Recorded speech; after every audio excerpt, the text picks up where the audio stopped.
नमस्कार, CSK news में आपका स्वागत है। तो दोस्तों, आज दिन भर की जो फटाफट ब्रेकिंग न्यूज़ निकल के आ रही है दोस्तों, बड़ी खबर। क्या वैष्णो देवी में हुआ आतंकी हमला, 12 लोगों की मौत, 14 जख्मी। नए साल पर भारी संख्या में जुटे थे श्रद्धालु। प्रधानमंत्री मोदी ने शोक व्यक्त किया है। आपको बता दें, 12 लाख रुपए प्रति व्यक्ति को देने का भी ऐलान किया गया है, लेकिन इस बीच जाँच के आदेश दे दिए गए हैं दोस्तों। प्रथम दृष्टया आतंकी हमला नहीं लग रहा है। दूसरी बड़ी अपडेट, भारत ने चुपके से लॉन्च किया न्यूक्लियर पनडुब्बी S-4, एक साथ 8 मिसाइल दागने में है सक्षम। खतरनाक पनडुब्बी चाइना के कहीं ना कहीं साइलेंट किलर माना जा रहा है चाइना के लिए। तीसरी बड़ी अपडेट, जम्मू कश्मीर में घाटी में जैश और लश्कर पर कड़ा प्रहार, हिजबुल का नेटवर्क ध्वस्त। बीते साल 100 ऑपरेशन किए गए हैं, वो हम आपको बताएंगे। और इस बीच दोस्तों, इंडियन कोस्ट गार्ड के नए प्रमुख नियुक्त किए गए VS पठानिया कमान संभालने वाले फोर्स के पहले चॉपर पायलट बने हैं, जिनके बारे में आपको बताएंगे। कोविड-19 ओमिक्रॉन को लेकर जबरदस्त उछाल हुई है। ओमिक्रॉन के 14 से 31 संक्रमित मामले आए हैं दोस्तों। तेजी के साथ बढ़ रहा है कोरोना, पिछले 24 घंटे में 23,000 मामले। तो एक एक करके आपको बताएंगे। जहाँ पे सऊदी राजदूत की ओर से भी बड़ी खबर आई है, वहीं हिंदू दुनिया भर के हिंदू पाकिस्तान में क्यों जा रहे हैं पूजा अर्चना करने, वो हम आपको बताएंगे। लेकिन उससे पहले एक छोटा सा निवेदन, अगर आपने चैनल को अभी तक सब्सक्राइब नहीं किया तो पल पल के अपडेट के लिए चैनल को सब्सक्राइब करना ना भूले दोस्तों। और देश के इंडियन आर्मी के लिए जय हिंद लिखना मत भूलेगा दोस्तों। दरअसल पहले बड़ी अपडेट निकल के आ रही, माता वैष्णो देवी मंदिर में बड़ा हादसा, 12 लोगों की मौत, 14 जख्मी। नए साल पर भारी संख्या में जुटे थे श्रद्धालु, बताया जा रहा है भगदड़ से, लेकिन आतंकी हमले की भी हो रही है जांच। नए साल के मौके पर माता वैष्णो देवी मंदिर में भगदड़ मचने से 12 लोगों की मौत की खबर सामने आई है। जम्मू कश्मीर के रियासी जिले के पुलिस ने बताया है कि फिलहाल राहत एवं बचाव कार्य जारी है और स्थिति नियंत्रण में है। सोशल मीडिया पर भगदड़ के कुछ वीडियोस भी जारी किए गए हैं। इनमें दावा किया जा रहा है कि नए साल के मौके पर बड़ी संख्या में श्रद्धालु माता के दर्शन पहुंचे थे और इसी दौरान भगदड़ मच गई, जिसके चलते बहुत से श्रद्धालु बिना दर्शन किए वापस लौट गए हैं। मृतक लोगों में दिल्ली, हरियाणा, पंजाब से आए श्रद्धालु भी शामिल हैं। लेकिन दोस्तों, आपको बता दें कि इनमें आतंकी हमले की भी जांच की जा रही है, क्योंकि आतंकी हमला कहीं ना कहीं किसी तरीके से बम या बारूद से ही नहीं होता है, बल्कि आतंकी हमला साइलेंट लोगों को भड़का देना भी होता है। और माना जा रहा है कि इसमें लोगों को किसी न किसी तरीके से डराया गया, भड़काया गया, किसी चीज़ को लेकर एक तरीके से एकाएक लोगों को उत्तेजित किया गया, जिसके बाद लोग एक दूसरे पर चढ़ते चले गए। और यही कारण है कि भगदड़ से जो है वो 12 लोगों की मौत की खबर निकल के आई है। और ये बेहद बड़ी खबर निकल के आ रही है दोस्तों। आपको बता दें, 12 लोगों की मौत सामने आई है। मृतकों का पोस्टमार्टम किया जा रहा है। इसके अलावा घायलों को नारायण हॉस्पिटल में इलाज पहुंचाया गया है। अब तक 14 घायलों का इलाज के लिए हॉस्पिटल भर्ती कराया जा चुका है। जम्मू कश्मीर के DGP दिलबाग सिंह ने बताया है कि हादसा सुबह 3 बजे के करीब हुआ और उन्होंने कहा है कि शुरुआती रिपोर्ट्स में हमें यह पता चला है कि कुछ लोगों के बीच बहस हुई थी और धक्का मुक्की की स्थिति पैदा हो गई थी, जिसके बाद लोग भागने लगे और जिसके चलते ये हादसा हुआ। दरअसल असल में 80,000 करीब श्रद्धालु पहुंचे थे और लिमिट जो है वो तय नहीं की गई थी। जितने लोग पहुंचते थे सभी को जो है दर्शन के उस रो में लगा दिया जाता था। और यही कारण है कि यहाँ पर जो हादसा हुआ, CCTV में फुटेज में जो है वीडियोज़ भी कई सामने निकल गए हैं, जहाँ पर भगदड़ मचती हुई साफ साफ दिखाई दिए हैं। इस बीच आपको बता दें, प्रधानमंत्री नरेंद्र मोदी ने इस पर दुख प्रकट किया है। PM Modi, Kashmir shrine board और LG ने भी मुआवजे का ऐलान किया है। इसके साथ ही 12 लोगों की मौत के बाद PM मोदी ने एक तरीके से इस पर दुख प्रकट किया है। श्राइन बोर्ड घायलों के इलाज का जो है वो खर्च उठाएगा। LG मनोज सिन्हा ने 10 लाख रुपए मुआवजे का भी ऐलान किया है। तो ये बेहद बड़ी खबर निकल के आ रही है। आपको बता दें, प्रधानमंत्री समेत कई लोगों ने जो दुख प्रकट किया है। तो कमेंट के माध्यम से आप अपने सुझाव देना ना भूले। हम चलते हैं, एक और अपडेट लेते हैं दोस्तों। भारत ने चुपके से लॉन्च किया न्यूक्लियर पनडुब्बी S-400, एक साथ 8 मिसाइल दागने में है सक्षम। दोस्तों, भारत ने विशाखापत्तनम में अपनी तीसरी अरिहंत कैटेगरी के परमाणु संचालित पनडुब्बी लॉन्च कर दी है। इसे गोपनीय तरीके से विशाखापत्तनम स्थित गोपनीय शिप बिल्डिंग सेंटर से लॉन्च किया गया है। यह रिपोर्ट ब्रिटेन की पत्रिका जेन्स डिफेंस वीकली ने दी है। भारत ने पहले पनडुब्बी बैलिस्टिक परमाणु पनडुब्बी अरिहंत को 2016 में कमीशन किया गया था। दूसरे अरिहंत को 2014 की शुरुआत में लॉन्च किया गया था। इसे अब तक भारतीय नौसेना बेड़े में नहीं शामिल किया गया है। अरिहंत कैटेगरी की सबमरीन रूस की मदद से बनाई जा रही है। जेन्स डिफेंस वीकली के मुताबिक नई नाव जिसे S-400 कहा जाता है, S-4 कहा जा रहा है, INS अरिहंत से थोड़ी बड़ी है और अपने साथ कम से कम 8 K-4 बैलिस्टिक मिसाइल ले जा सकती है। दोस्तों रिपोर्ट्स के मुताबिक S-4 पनडुब्बी जो है वो बैलिस्टिक परमाणु पनडुब्बी को 23 नवंबर को लॉन्च किया गया था। लॉन्च करने के बाद इसे फिटिंग आउट के पास रिलोकेट किया गया था, जिस पर मौजूदा वक्त में INS अरीघाट का था। आपको बता दें अरीघाट इस तरीके का दूसरा न्यूक्लियर आर्म मिसाइल सबमरीन था। अरीघाट को नवंबर 2014 में लॉन्च किया गया था और कमीशन होने के इंतजार में रिपोर्ट्स के मुताबिक कोविड महामारी के कारण इसे कमीशन के लिए जाने में देरी हुई।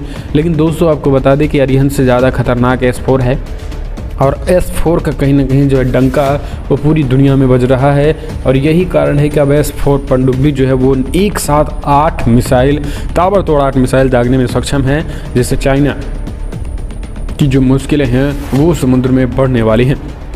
हम चलते हैं एक और अपडेट लेते हैं। जम्मू कश्मीर में जैश और लश्कर पर कड़ा प्रहार, हिजबुल नेटवर्क पूरी तरीके से ध्वस्त। बीते साल सब ऑपरेशन हुए।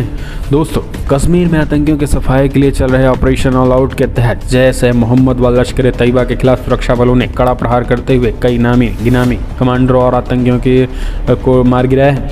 टारगेटेड किलिंग की घटनाओं पर गृह मंत्रालय के सख्त रवैये के बाद दहशतगर्दों के खोज कर ढेर किया जा रहा है। दक्षिणी कश्मीर में मजबूत पकड़ रखने वाले हिजबुल मुजाहिदीन का नेटवर्क समाप्त हो गया है।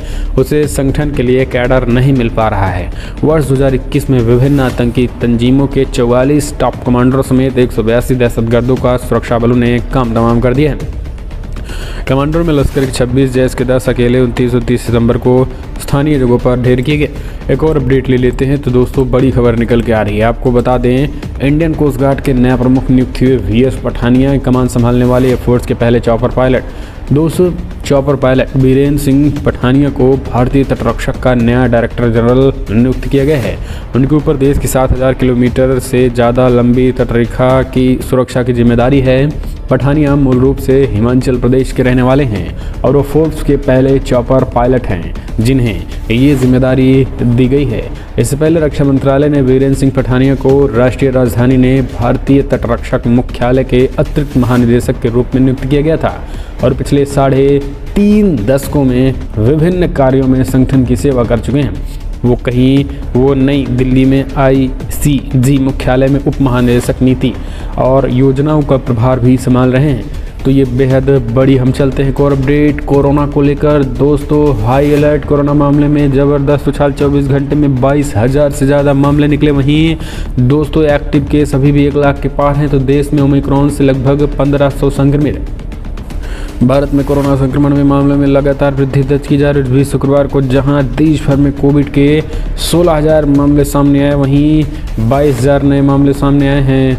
आपको बता दें इस दौरान 406 मरीजों की मौत हो गई है। मौत के नए आंकड़े सामने आने के बाद संक्रमण से मरने वालों की संख्या देश में 4,81,000 हो गई है, केंद्रीय स्वास्थ्य मंत्रालय ने बताया। लेकिन दोस्तों ओमिक्रॉन के मामले में तो ज़बरदस्त उछाल हो रही, क्योंकि अभी एक हफ्ते भी नहीं बीते मामले जो है 1 से 2 से 5 से 10 आ रहे थे, लेकिन अचानक 1500 मामले शुरू हो चुके हैं, जो कि अपने आप में टेंशन बढ़ाने वाला है।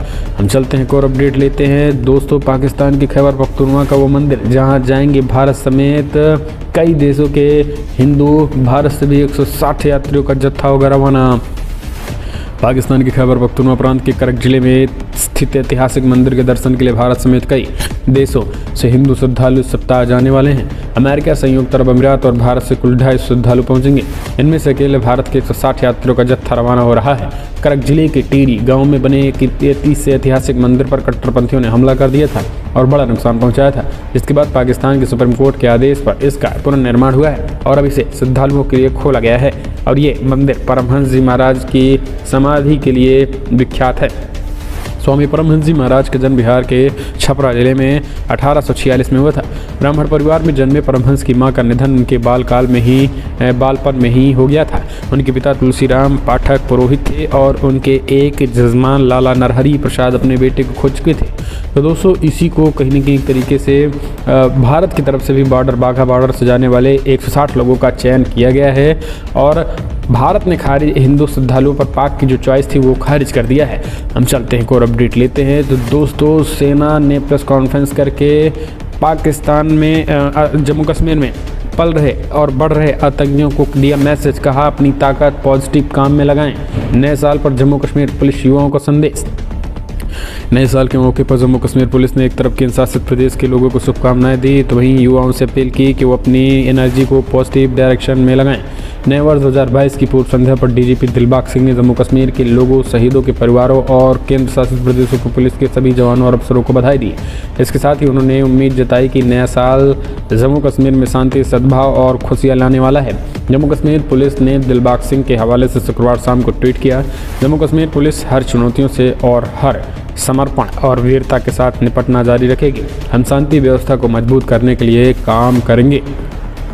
उन्होंने उम्मीद जताई है कि नए साल में सभी के लिए खुशियां लेकर आएगा और डीजीपी ने युवाओं को इस मौके पर अपील की है कि आप लोग अपनी ऊर्जा को सकारात्मक दिशा में लगाएं और इस तरीके की चीज़ें ना करें जो देश को तोड़ने वाली हो, क्योंकि जम्मू कश्मीर भारत का अभिन्न अंग है और जितनी भी एक्टिविटी करोगे आप भारत में और अपने ऊपर ही करोगे।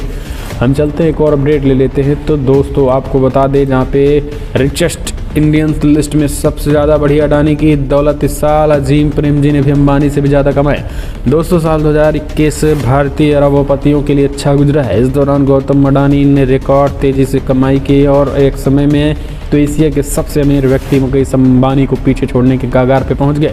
भारतीय अरबपतियों में गौतम अडानी ने 2021 में सबसे ज़्यादा $41 बिलियन की कमाई की है। ब्लूमबर्ग के बिलियनियर्स इंडेक्स के अनुसार अडानी की कुल दौलत अभी $75 बिलियन है और ये ठीक साल भर पहले की तुलना में $41 बिलियन अधिक है। यानी 2021 में अडानी की दौलत 2 गुने से भी अधिक हो गई है। एक समय ऐसा भी आया जब अडानी की कुल संपत्ति $85 बिलियन के पार निकल गई थी। हालांकि उसके बाद अडानी समूह की कुछ कंपनियों के शेयर लुढ़कने से उनका नेटवर्थ कुछ कम हो गया है। लेकिन आपको बता दें कि जितनी अब की बढ़ी है उससे कहीं ज़्यादा अब की बार बढ़ने वाली 2022 में, और यही कारण है मोदी जी का कृपा बना हुआ है। तो दोस्तों फिलहाल बड़ी खबरों में इतना ही, लेकिन अगर आपको वीडियो पसंद आए तो लाइक करें, शेयर करें, चैनल को सब्सक्राइब करें और जिस तरीके से वैष्णो देवी में